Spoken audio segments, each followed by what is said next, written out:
La République démocratique du Congo est le deuxième pays d'Afrique par la taille, avec 2,3 millions de kilomètres carrés, et avec 80 millions d'habitants, c'est le quatrième par la population.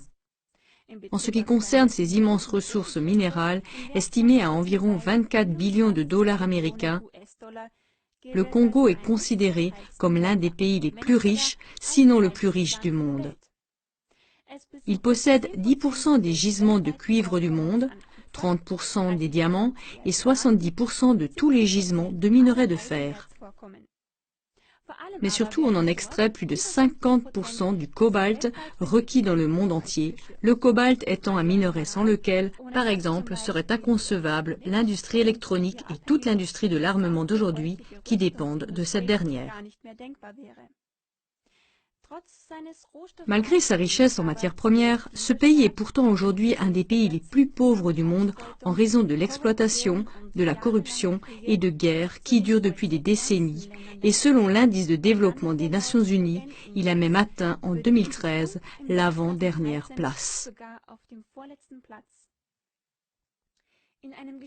La journaliste d'investigation Abby Martin a rencontré l'historien congolais Kambale Musaouli. Dans cette interview, Musaouli met en lumière le passé et le présent du Congo et il montre que le Congo a même le potentiel de nourrir toute une population mondiale de 9 milliards de personnes. Avec la production d'électricité de son fleuve, le Congo pourrait alimenter toute l'Afrique. Il souligne que la République démocratique du Congo est actuellement le plus grand fournisseur de cobalt du monde. Presque toutes les voitures, ordinateurs, téléphones portables ou autres appareils électroniques contiennent du cobalt du Congo. Mais malheureusement aussi tous les chars, avions, hélicoptères, fusées, navires de guerre, sous-marins, etc. Un document stratégique de l'administration américaine indiquait même très clairement qu'il serait impossible de faire la guerre sans le cobalt du Congo. Mais c'est précisément ce qui, au milieu du siècle dernier, a placé le Congo dans la ligne de mire des intérêts de l'Empire américain, ce qui recouvre non seulement le gouvernement américain et son appareil militaire, mais surtout les grandes entreprises américaines, y compris la haute finance. Auparavant, pendant plus de 70 ans, le Congo a presque été épuisé sous la domination coloniale belge. La moitié de la population, soit environ 10 millions de Congolais, est morte pendant cette période coloniale belge à cause de la violence et de l'oppression. Un crime, même un génocide qui, pour la plupart des gens, selon Musaouli, est resté occulté. Si le Congo a d'abord été exploité principalement à cause de son caoutchouc, il a ensuite été exploité pour son uranium de haute qualité. Sans cet uranium congolais, il n'y aurait pas eu de bombardement atomique sur Hiroshima et Nagasaki. Et aujourd'hui, c'est à cause de ces gisements de cobalt, comme cela a déjà été mentionné. Dans la seconde moitié du siècle dernier, le peuple congolais, après une lutte longue et tenace pour son indépendance, a réussi à se libérer du joug colonialiste de la Belgique et à obtenir son indépendance. La force motrice la plus puissante de ce mouvement indépendantiste a été Patrice Lumumba, le premier Premier ministre démocratiquement élu. L'un de ses principaux objectifs était que les ressources du Congo soient utilisées principalement au profit des Congolais.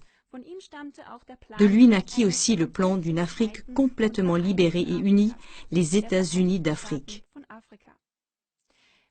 Le bonheur semblait enfin sourire au Congo. Mais cela ne devait pas se produire. Lumumba a été renversé en 1960 lors d'un putsch initié par les services secrets américains et assassiné peu de temps après action terroriste organisée par des services secrets. En outre, le pays cible est en proie à des troubles sanglants dans le but de renverser son gouvernement et de le remplacer par un gouvernement sous contrôle américain. Avant cela, ce gouvernement légitime est si massivement diabolisé par les médias grand public, non moins contrôlés par les États-Unis, que l'intervention militaire semble justifiée. Jusqu'à présent, la couverture médiatique de ces violations massives des droits de l'homme par les médias n'a pas réussi à susciter une plus grande indignation du public et les États-Unis peuvent poursuivre leur programme sans entrave. Par conséquent, diffusez cette émission encore plus largement afin que la violence et l'oppression qui ont lieu au Congo et dans d'autres pays ne restent pas occultées aux yeux de la majorité des gens.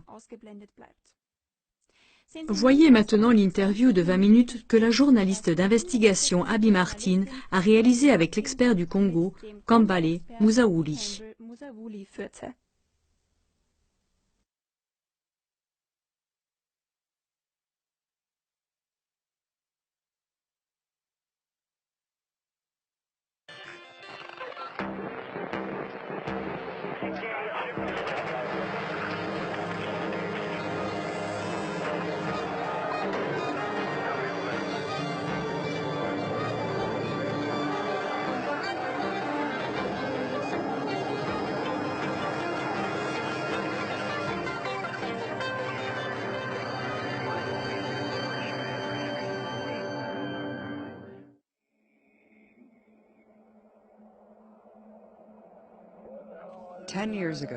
Il y a 10 ans, l'Empire a porté ses regards sur une région rentable du monde, sur le continent qu'il avait autrefois pillé en tant que capitaine de la traite négrière.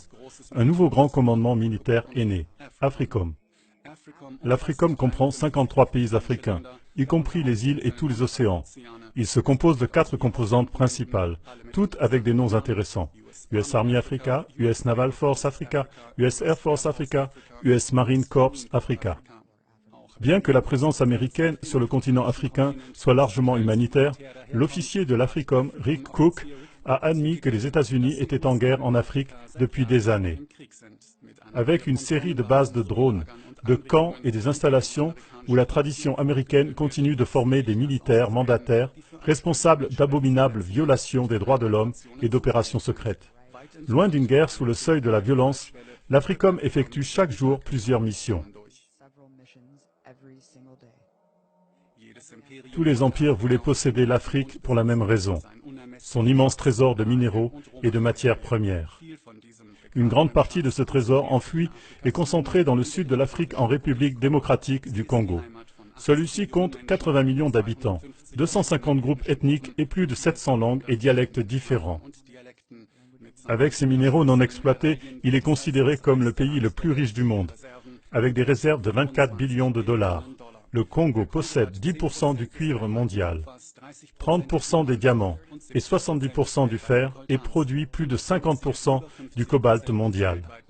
Parmi les Congolais qui risquent littéralement leur vie dans les mines de cobalt, des dizaines de milliers sont